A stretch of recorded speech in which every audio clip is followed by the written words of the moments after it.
how can a nation that's mostly below sea level, a country with a landmass smaller than the state of West Virginia, end up as the world's second largest agricultural exporter? It seems impossible, right? A total geographical paradox. Every instinct tells you that a country fighting a constant battle with the ocean should be struggling just to survive, let alone feeding the world. But the Netherlands doesn't just survive, it thrives. And its secret isn't what it has, but how it's used what little it has. What specific geographic challenges did the Dutch face that would have sunk any other nation? How did they turn these very weaknesses into a global agricultural superpower? And what can we all learn from this unbelievable story of human ingenuity? Let's dive right in. By the way, I upload every 72 hours, so kindly hit the subscribe button. You know that feeling when you are walking along a cliff edge and you just get that gut-sinking feeling? The kind of feeling where a single misstep could send you plummeting.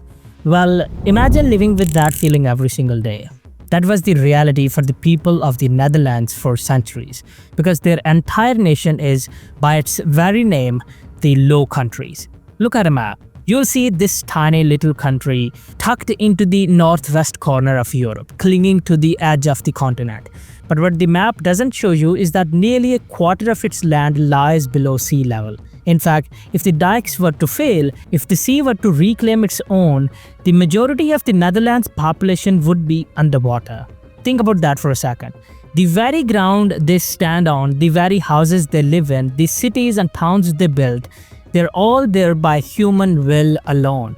It's an insane, constant act of defiance. This isn't just a fun fact, it's the fundamental truth of Dutch geography. The land is soft, marshy, and waterlogged. Historically, it was a constant battle. The North Sea wasn't a resource, it was a relentless enemy, and that enemy never gave up. Over the centuries, massive storms would hit the coast, breaching the flimsy dikes and devastating entire regions. The most famous of these, the Great Flood of 1953, swallowed over 1,800 lives in a single night. Imagine the terror, the panic, the feeling of the water rising, knowing you're helpless against the might of the ocean. So, for generations, the story of the Dutch was a story of survival. They built the first dikes, these massive earthen walls, not to expand but just to hold their ground. And they built windmills not for charming tourist photos but as the workhorses of their defense system, literally pumping water out of the low-lying areas, keeping the land from becoming a swamp. This was life in the Netherlands, a perpetual high-stakes game of keeping your head above water. Every time they won a little ground, the sea would remind them who was really in charge. And that brings us to the core of the problem.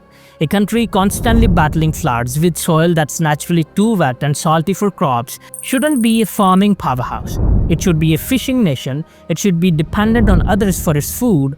So how did a country with such an impossible geography, one that seems destined for scarcity, manage to do the complete opposite? The secret is they didn't just fight the sea, they decided to take its land. And that's a story for the ages, a story we're getting into right after this short message. Don't go anywhere. This is the part of the story where the Dutch said, you know what, we are not just going to defend our land, we are going to make more of it. And they did it with a tool that seems laughably simple to us today, the windmill. But these weren't just picturesque symbols, they were the engines of a national revolution. For centuries, the Dutch used windmills to power giant pumps, literally draining the inland lakes and marshlands. They'd built a ring of dikes around a body of water, and then a series of windmills would tirelessly pump the water out, creating a dry, fertile piece of land in the middle. They called these reclaimed lands polders. It was an act of creation, of pulling dry land out of the water, inch by painstaking inch. Imagine the sheer scale of this effort. It wasn't just one or two windmills, it was entire networks working in concert, with each mill passing the water from a lower canal to a higher one until it was eventually sent back out to sea. This wasn't just about farming, it was about building a nation from scratch. The very act of this incredible struggle gave them a unique set of skills. They became the world's masters of water management, civil engineering, and soil creation.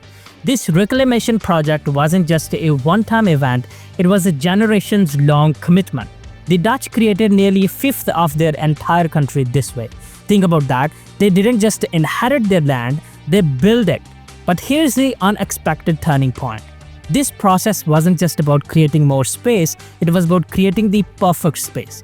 The land inside the polders, once drained, was rich in nutrients, a perfect blank canvas for farming. And because they had to be so incredibly precise in how they drained the land, they developed an obsessive attention to detail.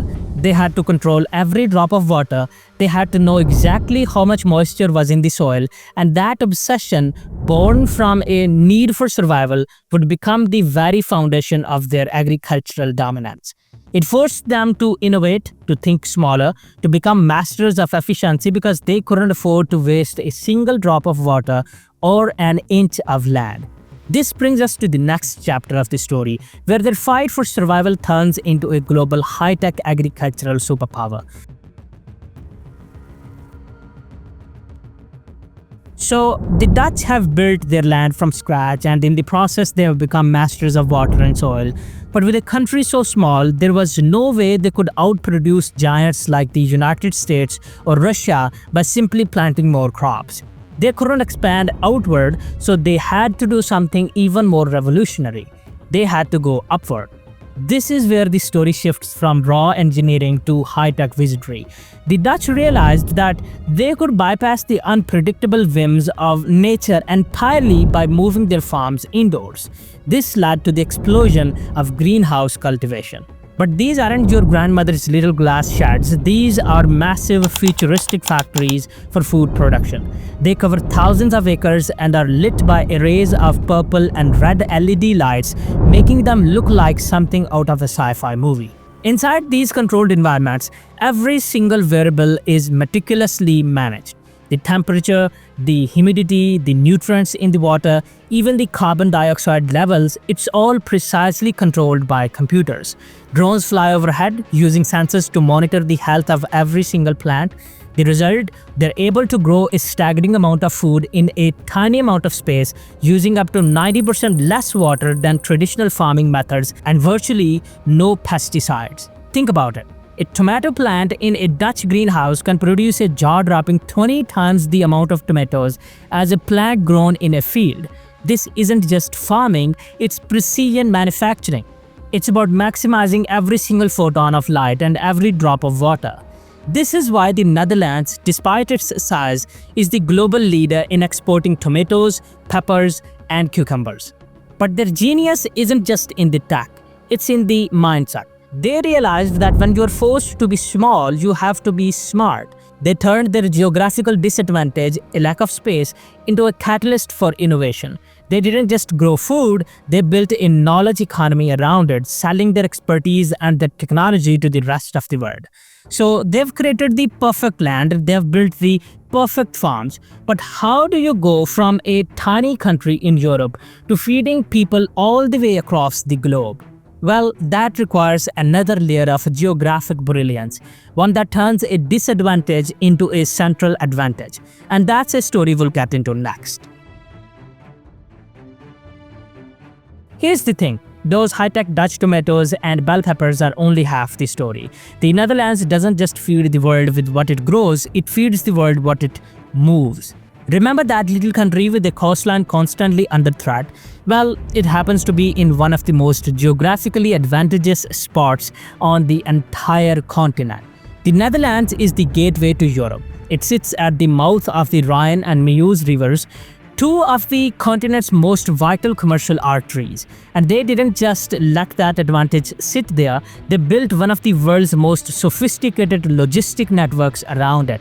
At the heart of this network is the port of Rotterdam.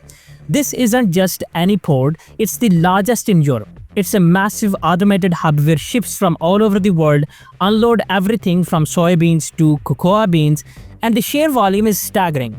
The Netherlands imports an enormous amount of raw agricultural goods, not to eat them, but to process and re-export them.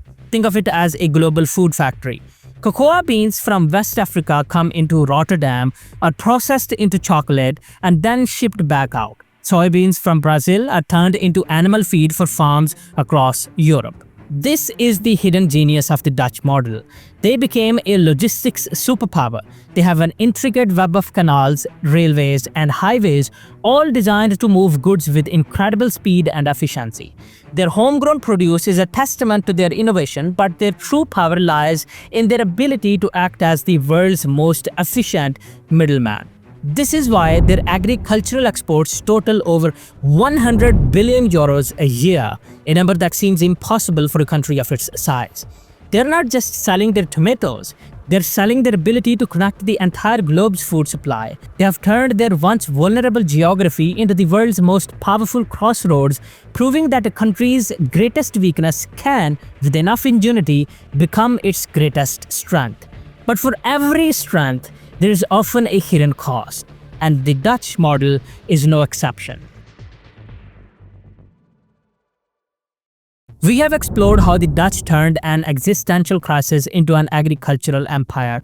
They fought the sea, they built the land, and they became a global food powerhouse. It's an inspiring story of human resilience and ingenuity. But as with any great story, there's a complex and challenging final chapter. The very intensity that made them so successful is now their biggest problem. To produce so much on so little land, Dutch farmers have used an immense amount of fertilizer and livestock, leading to a massive nitrogen crisis. The Netherlands, despite its small size, has one of the highest concentrations of livestock in Europe. And the waste from all those animals combined with agricultural fertilizers has created dangerously high levels of nitrogen and other pollutants in their soil and water. This isn't just an environmental issue, it's a political and social one. The pollution is damaging fragile ecosystems, threatening nature reserves, and leading to fierce debate and protest. The government has been forced to take drastic measures, including buying out farms and reducing livestock numbers, which has led to widespread anger and farmer protests. So here we are. The very thing that made the Netherlands an agricultural miracle, intensive, high-tech, and incredibly productive farming, is now threatening to destroy its environment and tear its society apart. Can the country that engineered its way out of a battle with the sea now engineer its way out of a crisis of its own making? It's a question that goes beyond the Netherlands. It's a question for all of us. As the global population grows and climate change intensifies, we need to produce more food with fewer resources. The Dutch showed us how to do it, but did they also show us the hidden cost? This story is a powerful reminder that every solution creates a new problem. The Dutch genius for water management, born from a fight for survival, ultimately created the foundations for a system that's now a threat to its own survival. It leaves us with a humbling thought. Is the very genius that feeds us today also slowly poisoning the world of tomorrow? If you found this story fascinating, smash that like button, subscribe for more deep dives into the hidden truths behind our world, and let me know in the comments below what country's hidden secret should I uncover next. Thanks for watching, mate, and thanks for hitting the subscribe button.